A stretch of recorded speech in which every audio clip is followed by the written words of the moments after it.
Всем доброе утро, друзья мои.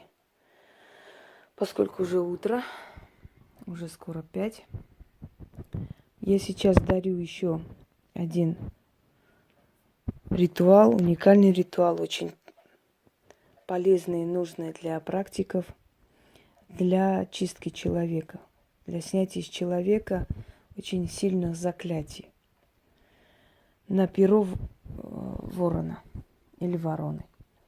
Воронье перо. Где найти перо вороны или ворона?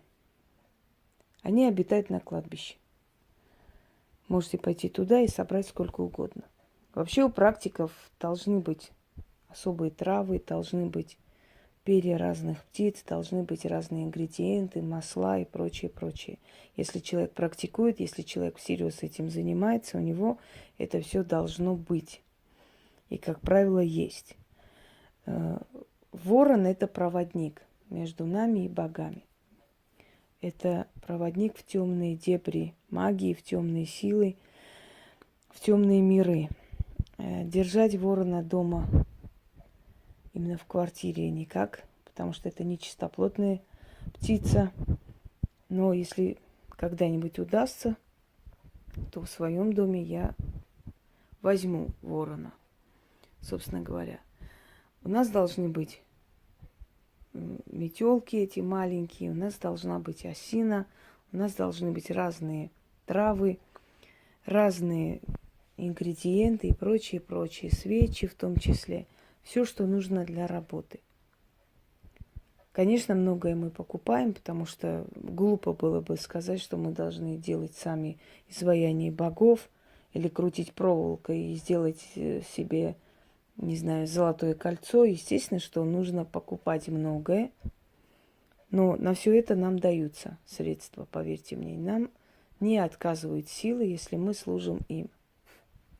Нам нужна будет черная нить и воронье перо. Я уже обмотала здесь, поэтому, поскольку у меня руки будут заняты, оно уже обмотано. Сажайте человека над головой, держите перо, мотаете на перо черную нить и говорите этот заговор 7 раз. После того, как вы уже 7 раз проговорили, сжигайте перо. И пепел нужно будет отдать человеку, ну, в какой-нибудь емкости или на, может быть, салфетку высыпать, чтобы он оставил это под любым деревом и ушел. Просто высыпал на землю. И очень хорошо и надолго снимает заклятие с человека.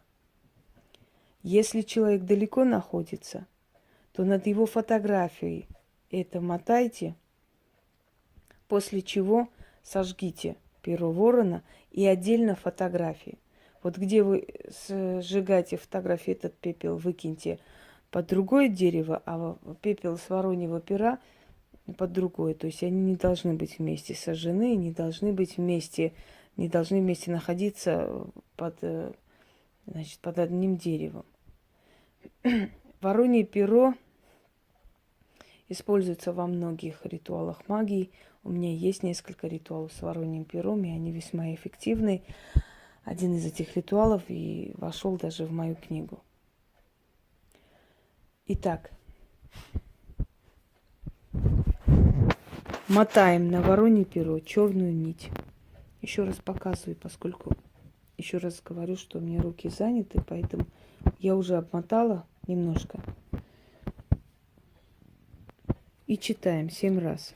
Я прочитаю 1 раз, поскольку у меня очень уставшее уже состояние без того.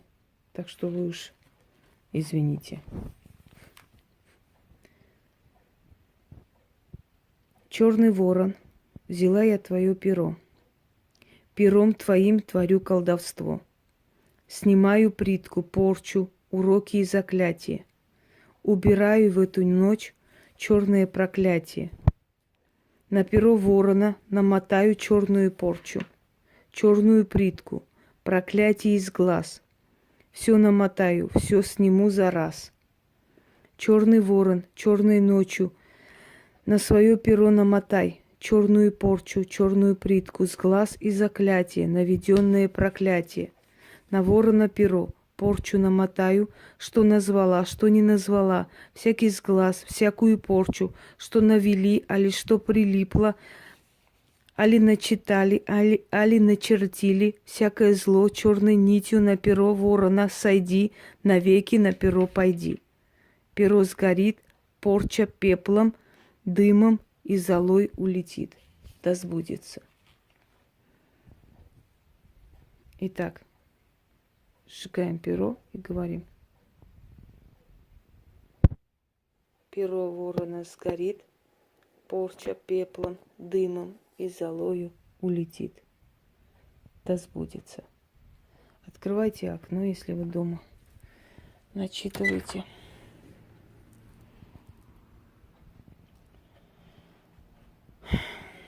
Лучше это сделать в темное время суток или на закате, или под утро перед восходом, но чтобы было темно. В темное время суток. Оно работает лучше. Когда к моей бабушке приходили лечить детей, снимать с глаз, там какие-то определенные болезни детские, она все время звала их в темное время суток. То есть приходили, в принципе, уже знали наши односельчане, приходили, когда был уже закат, солнце. Я всегда спрашивала, почему, она говорила, что так надо. Ну, в общем, они немногословны, собственно говоря. Ну, наверное, я тоже в том числе. Пользуйтесь на здоровье, помогайте людям этими ритуалами. Они вам обязательно помогут. Всем удачи!